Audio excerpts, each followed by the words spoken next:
श्री कृष्णा। आज हम अजामिल की कहानी सुनेंगे। एक दिन नारद जी काशी में आए तथा किसी से पूछा कि मुझे अच्छे भक्त का घर बताइए, मैंने रात्रि में रुकना है, मेरा भोजन बन जाए, उसको सेवा का लाभ मिले। उस व्यक्ति ने मजाक में वो कहा कि आप सामने कच्चे रास्ते जंगल की ओर जाइए, वहाँ एक बहुत अच्छा भक्त रहता है। भक्त तो एकांत में ही रहते हैं ना, आप कृपया जाओ। लगभग 1 मील दूर उसकी कुटिया है। गर्मी का मौसम था, सूर्य अस्त होने में शेष 1 घंटा बाकी था। अभी नारद जी को द्वार पर देखकर मेनका अति प्रसन्न हुई, क्योंकि प्रथम बार कोई मनुष्य उनके घर आया था, वह भी ऋषि। पूर्व जन्म के भक्ति संस्कार अंदर जमा थे, उन पर जैसे बारिश का जल गिर गया हो, ऐसे एकदम अंकुरित हो गए। मेनका ने ऋषि जी का अत्यधिक सत्कार किया, कहा कि ना जाने कौन से जन्म के शुभ कर्म आगे आए हैं जो हम पापियों के घर भगवान स्वरूप ऋषि जी आए हैं। ऋषि जी के बैठने के लिए एक वृक्ष के नीचे चटाई बिछा दी, उसके ऊपर मृगशाला बिछाकर बैठने को कहा। नारद जी को पूर्ण विश्वास हो गया कि वास्तव में ये पक्के भक्त हैं। बहुत अच्छा समय बीतेगा। कुछ देर में अजामेल आया और जो तीतर खरगोश मार कर लाया था वह लाठी में टांग कर आंगन में प्रवेश हुआ। अपनी पत्नी से कहा कि ले रसोई तैयार कर। सामने ऋषि जी को बैठा देखकर दंडवत प्रणाम किया और अपने भाग्य को सराहने लगा। कहा कि ऋषि जी, मैं स्नान करके आता हूँ, तब आपके चरण चंपी करूँगा। यह कहकर अजामेल निकट के तालाब पर चला गया। नारद जी ने मेनका से पूछा कि देवी, यह कौन है? उत्तर मिला कि यह मेरे पति अजामेल हैं। नारद जी को विश्वास नहीं हो रहा था कि यह क्या चक्रव्यूह है। विचार तो भक्तों से भी ऊपर, परंतु कर्म कैसे हैं? नारद जी ने कहा कि हे देवी, सच सच बता, माजरा क्या है? शहर में मैंने पूछा था कि किसी अच्छे भक्त का घर बताओ, तो आपका एकांत स्थान वाला घर बताया था। आपके व्यवहार से मुझे पूर्ण संतोष हुआ कि सच में भक्तों के घर में आया हूँ। यह मांसाहारी आपका पति है तो आप भी मांसाहारी हैं। मेरे साथ मजाक हुआ है। ऋषि नारद उठकर चलने लगे। मेनका ने चरण पकड़ लिए। तब तक अजामेल भी आ गया। अजामेल भी समझ गया कि ऋषि जी गलती से आए हैं, अब जा रहे हैं। पूर्व के भक्ति संस्कार के कारण ऋषि जी के दोनों चरण पकड़ लिए और कहा कि हमारे घर से ऋषि भूखा जाएगा तो हमारा नरक में वास होगा। ऋषि जी, आपको हमें मारकर हमारे शव के ऊपर से पैर रखकर जाना होगा। नारद जी ने कहा कि आप तो अपराधी हैं, तुम्हारा दर्शन भी अशुभ है।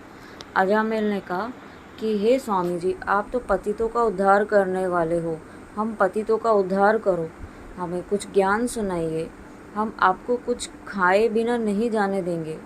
नारद जी ने सोचा कि कहीं ये मलेच्छ यही काम तमाम न कर दे, यानी मार ना दे।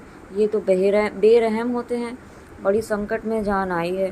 कुछ विचार करके नारद जी ने कहा, यदि कुछ खिलाना चाहते हो तो प्रतिज्ञा लो, कभी जीव हिंसा नहीं करेंगे, मांस शराब का सेवन नहीं करेंगे। दोनों ने एक सुर में हाँ कर दी। सौगंध है गुरुदेव, कभी जीव हिंसा नहीं करेंगे, कभी शराब मांस का सेवन भी नहीं करेंगे। नारद जी ने कहा कि पहले ये मांस दूर डालकर आओ और शाकाहारी भोजन पकाओ। तुरंत अजामेल ने वह मांस दूर जंगल में डाला। मेनका ने कुटी की सफाई की, फिर पानी छिड़का, चूल्हा लीपा। अजामेल बोला कि मैं शहर से आटा लाता हूँ, मेनका तुम सब्जी बनाओ। नारद जी की जान में जान आई। भोजन खाया। गर्मी का मौसम था। एक वृक्ष के नीचे नारद जी की चटाई बिछा दी। स्वयं दोनों बारी बारी सारी रात पंखे से हवा चलाते रहे। नारद जी बैठकर भोजन करने लगे। फिर कुछ समय पश्चात आंखें खोली तो देखा कि दोनों अड़िग सेवा कर रहे हैं। नारद जी ने कहा, आप दोनों भक्ति करो, राम का नाम जप करो। दोनों ने कहा कि ऋषि जी, भक्ति नहीं कर सकते, रुचि ही नहीं बनती, और सेवा बताओ। नारद जी ने कहा कि हे अजामेल, एक आज्ञा का पालन अवश्य करना। आपकी पत्नी को लड़का उत्पन्न होगा, उसका नाम नारायण रखना। ऋषि जी चले गए। अजामेल को पुत्र प्राप्त हुआ, उसका नाम उसने नारायण रखा। इकलौता पुत्र में अत्यधिक मोह हो गया। जरा भी इधर उधर हो जाए तो अजामेल, अरे नारायण आजा बेटा, करने लग जाता। ऋषि जी का उद्देश्य था कि यह कर्महीन दंपति इसी बहाने परमात्मा को याद कर लेगा तो कल्याण हो जाएगा। नारद जी ने कहा था कि अंत समय में यदि यम के दूत जीव को लेने आ जाएं तो नारायण कहने से छोड़कर चले जाते हैं, भगवान के दूत आकर ले जाते हैं। एक दिन अचानक अजामिल की मृत्यु हो गई। यम के दूत आ गए, उनको देखकर कहा कि कहाँ गया नारायण बेटा, आजा। भगवान विष्णु के दूत आ गए। ऐसा कहते ही भगवान विष्णु के दूत आए और यमदूतों से कहा कि इसकी आत्मा को हम लेकर जाएंगे, इसने नारायण को पुकारा है। यमदूतों ने कहा कि धर्मराज का हमारे को आदेश है पेश करने का। इसी बात पर दोनों का युद्ध हुआ। भगवान के दूत अजामल को ले गए। वास्तव में यमदूत धर्मराज के पास लेकर गए। धर्मराज ने अजामिल का खाता खोला तो उसकी 4 वर्ष की आयु शेष थी। फिर देखा कि इसी काशी शहर में दूसरा अजामिल है, उसके पिता का अन्य नाम है, उसको लाना था, उसे लाओ, इसको तुरंत छोड़कर आओ। अजामिल की मृत्यु के पश्चात उसकी पत्नी रो रो कर विलाप कर रही थी, विचार कर रही थी कि अब इस जंगल में कैसे रह पाऊंगी, बच्चे का पालन कैसे करूंगी, यह क्या बनी भगवान। वह रोती रोती लकड़ी इकट्ठी कर रही थी। कुटी के पास में शव को खींच कर ले गई। इतने में अजामिल उठकर बैठ गया। कुछ देर तो शरीर ने कार्य ही नहीं किया। कुछ समय बाद अपनी पत्नी से कहा कि यह क्या कर रही हो।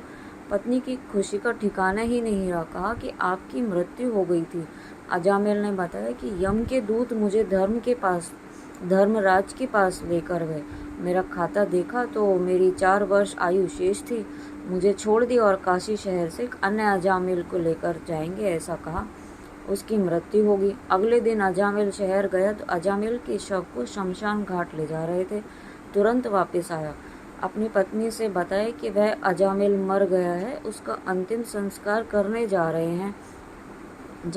अब अजामिल को भय हुआ कि भक्ति नहीं की तो ऊपर बुरी तरह पिटाई हो रही थी। नरक में हाहाकार मचा था। नारद जी आए तो अजामिल ने कहा कि गुरुजी मेरे साथ ऐसा हुआ, मेरी आयु 4 वर्ष की बताई थी, 1 वर्ष कम हो चुका है, बच्चा छोटा है, मेरी आयु बढ़ा दो। नारद जी ने कहा कि नारायण नारायण जपने से किसी की आयु नहीं बढ़ती। जो समय धर्मराज ने लिखा है उससे एक श्वास भी घट बढ़ नहीं सकती।